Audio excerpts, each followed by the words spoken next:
हनुमान जयंती हनुमान जी के जन्म दिवस के रूप में मनाई जाती है, जो चैत्र माह की पूर्णिमा को आती है। ये दिन हनुमान जी के भक्तों के लिए अत्यंत महत्वपूर्ण होता है। इस बार हनुमान जयंती 12 अप्रैल 2025 शनिवार के दिन मनाई जाएगी। पौराणिक कथाओं के अनुसार भगवान राम भगवान विष्णु के 7वें अवतार है और भगवान हनुमान जी का जन्म शिव जी के 11वें अवतार में हुआ है। कहा जाता है कि भगवान राम की रक्षा के लिए ही हनुमान जी का जन्म हुआ था और हनुमान भगवान राम के प्रिय व परम भक्त हैं। हर साल चैत्र महीने की शुक्ल पक्ष पूर्णिमा तिथि को हनुमान जन्म उत्सव मनाया जाता है। ये सच है कि इस दिन भगवान हनुमान जी का जन्म हुआ था और सभी भक्त इस दिन को हनुमान जन्म उत्सव के रूप में मनाते हैं।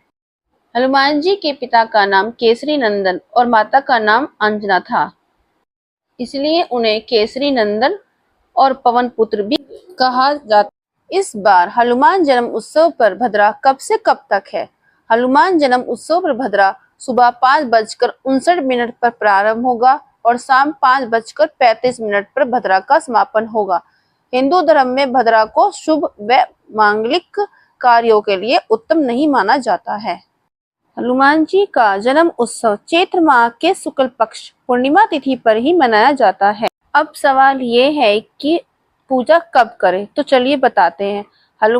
हनुमान जन्म उत्सव पर पूजा करने का शुभ मुहूर्त ब्रह्म मुहूर्त 4:29 से लेकर 5:14 तक रहेगा।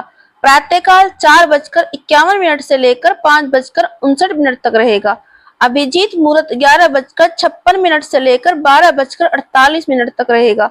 विजय मुहूर्त शाम 2:30 से लेकर 3:21 तक रहेगा। हनुमान जयंती पर पूर्णिमा तिथि का प्रारंभ 12 अप्रैल सुबह 3:21 पर होगा और 13 अप्रैल को सुबह 5:51 तक रहेगा। जो भक्त हनुमान जन्म उत्सव पर व्रत करते हैं वे पारण कब करें, चलिए बताते हैं। हिंदू धर्म में व्रत का पारण अगले दिन सूर्य उदय के बाद किया जाता है। हनुमान जयंती पर व्रत करने वाले भक्त 13 अप्रैल 2025 को व्रत का पारण करेंगे। 13 अप्रैल को सूर्य उदय सुबह 5:58 तक होगा।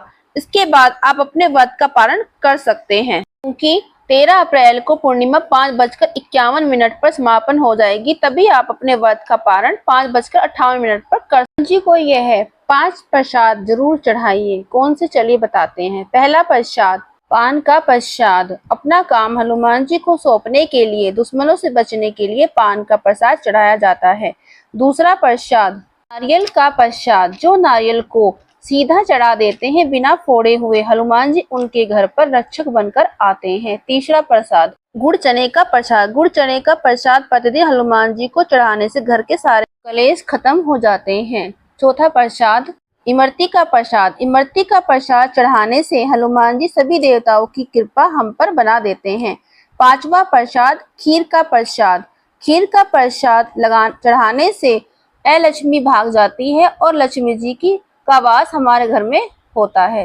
हनुमान जी को सभी भोग लगाने के बाद तुलसी जी का भोग जरूर लगाएं, क्योंकि हनुमान जी को तुलसी का भोग अत्यंत प्रिय है। जय हनुमान।